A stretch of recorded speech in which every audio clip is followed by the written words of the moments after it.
Parlons de ces 4 épisodes qui étaient juste terribles déjà pour Hawa.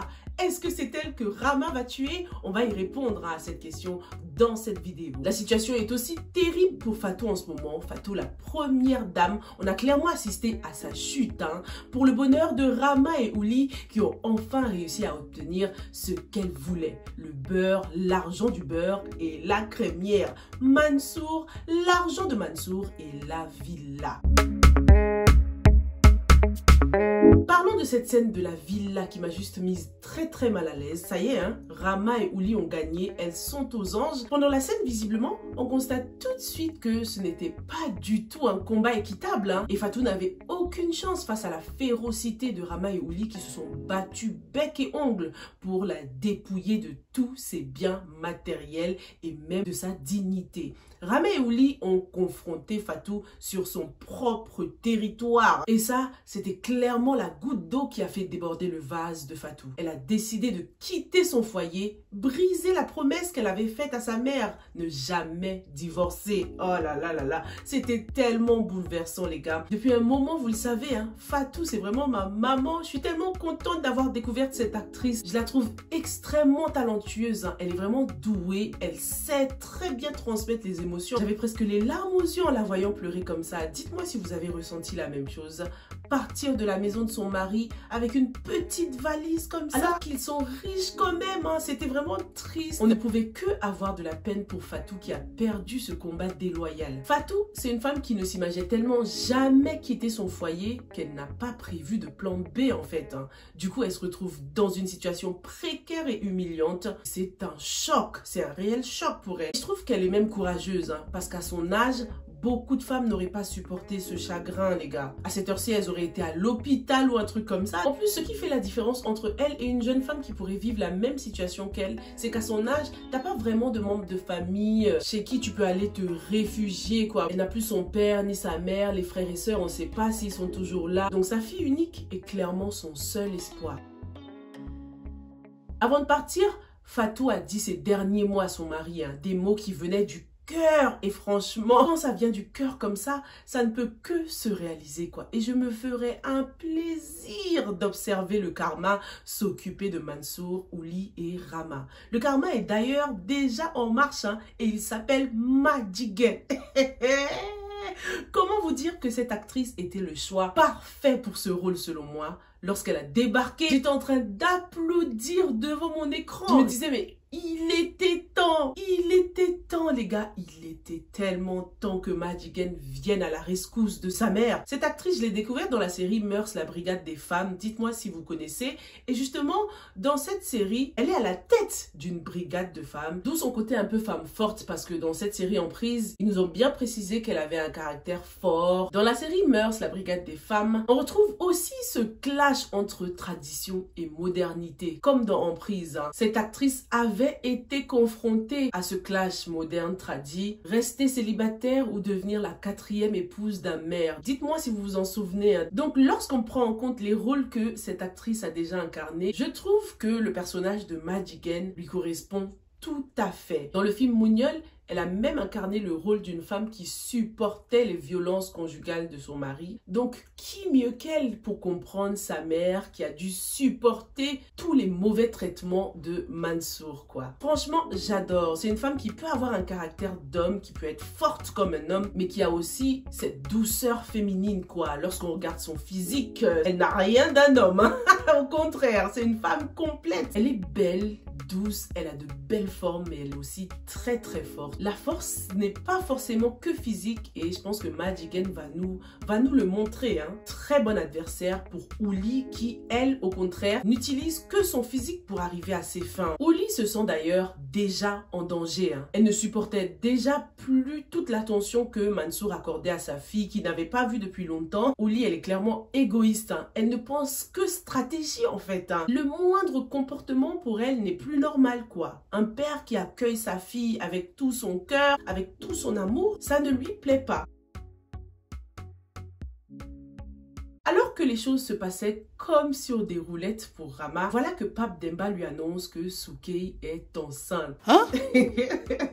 Parlons de cette rencontre entre les deux femmes, Rama et notre Sugarcane Soukey. J'ai adoré cette mise en scène, tout était parfait, hein. C'était une rencontre électrique. Pendant toute cette scène, je me disais, mais Rama, elle se voit pas un peu en Soukey là? Elle aussi s'est déjà retrouvée dans une situation assez similaire, enceinte et pas forcément riche quoi, parce que jusqu'à preuve du contraire, on a l'impression que Marie-Thérèse, elle l'a eu avec un autre homme quand elle était encore pauvre. Non mais Soukeina et Rama ont juste trop de points communs en vrai, hein. Sauf que contrairement à Rama, Soukey est dans sa situation par amour et pas parce qu'elle essaye de piéger un homme pour changer son statut social quoi. Et c'est ça que Rama a du mal à accepter en fait. Dans le monde dans lequel elle vit aujourd'hui, elle a l'impression que toutes les femmes pensent comme elle lorsqu'elle était dans le besoin. Toutes les femmes pensent stratégie, piéger les hommes riches pour essayer d'avoir un peu de sous quoi. Rama est donc venu mettre Soukey en garde direct, hein. Stay away from my son.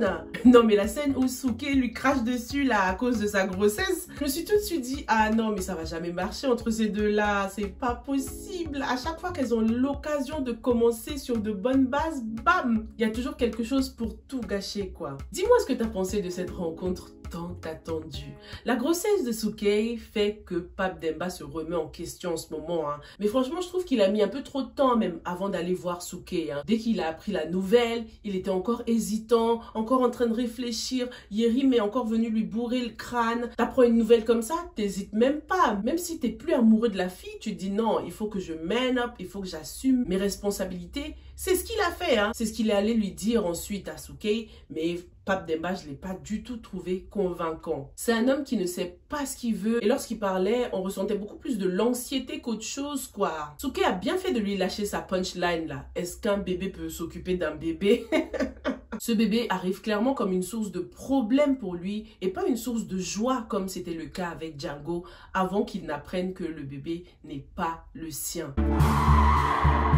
Django est complètement enragé et toute cette déception l'a fait prendre certaines décisions, hein. Sa haine pour la famille de Pape Demba a refait surface et du coup, il est plus que prêt à cambrioler la maison de Rama. Cambriole-la même, ce sera bien fait pour elle.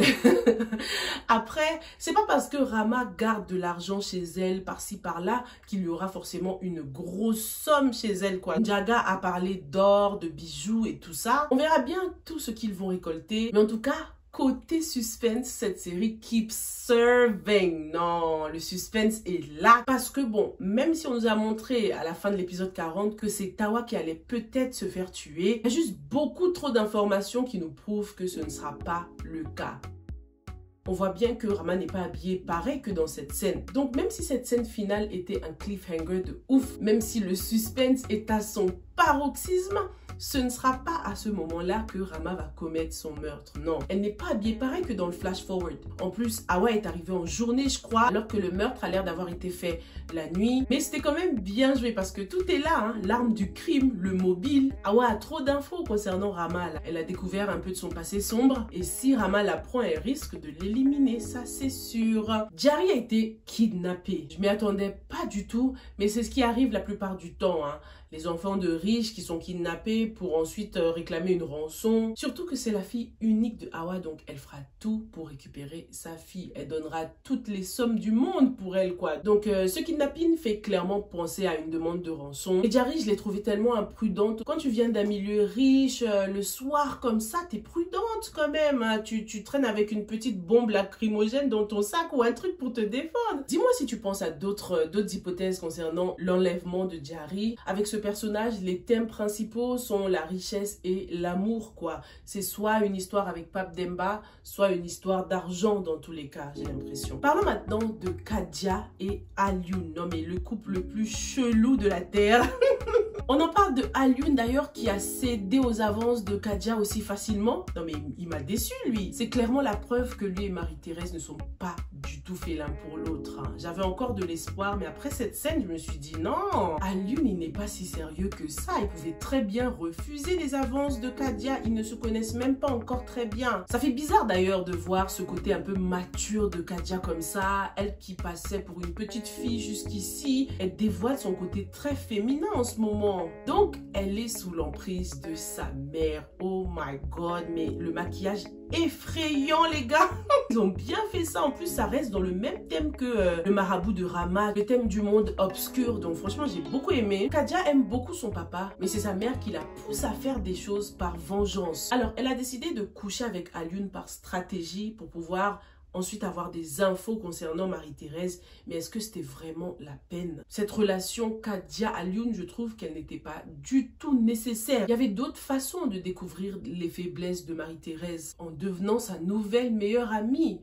Elles s'entendent déjà assez bien. Marie-Thérèse a assisté à quelques faiblesses de Kadia. Marie-Thérèse connaît un peu quelques secrets intimes de la famille. Elle veut plaire à Dago, donc elle fera forcément tout pour plaire à sa fille aussi. Kadia aurait clairement pu continuer à se la jouer stratège, faire la gentille, sortir tout le temps avec Marie-Thérèse, l'éloigner de plus en plus de Myriam. Et avec le temps, Marie-Thérèse aurait fini par se confier en elle. Qu'est-ce que t'en penses? Voilà un peu ce que j'avais pour vous par rapport à ces 4 épisodes. L'arrivée de Madjigen redynamise les choses en ce qui concerne la bataille Fatou-Ouli.